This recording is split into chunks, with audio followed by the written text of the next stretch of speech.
Fears are growing. A shifting hillside in the Boise foothills is getting worse, and it could take down at least half a dozen homes. Jeff Platt shows us how emergency crews would respond to a potentially catastrophic landslide.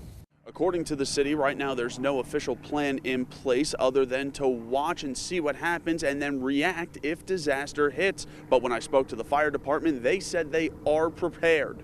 Out of an abundance of caution, the PD and the fire department are all aware of the situation. According to one Boise Fire Department battalion chief, not only are all of his men aware of a disastrous slide, they're prepared for it too. If a house does fall off the side of this hill, Boise Fire says they're going to respond to it like any other emergency, which means step one is finding out if there's anyone inside the house. This could involve bracing the foundation of the house enough for firefighters to literally crawl into it and do a rescue.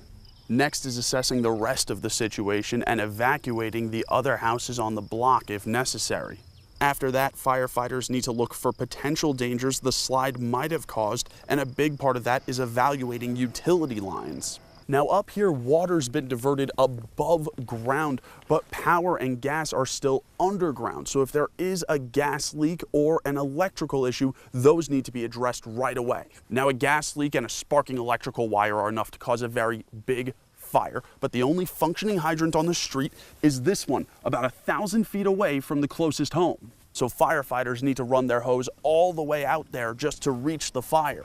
The battalion chief tells me all of this will take a lot of manpower and a lot of time because not a single part of it is quick or easy.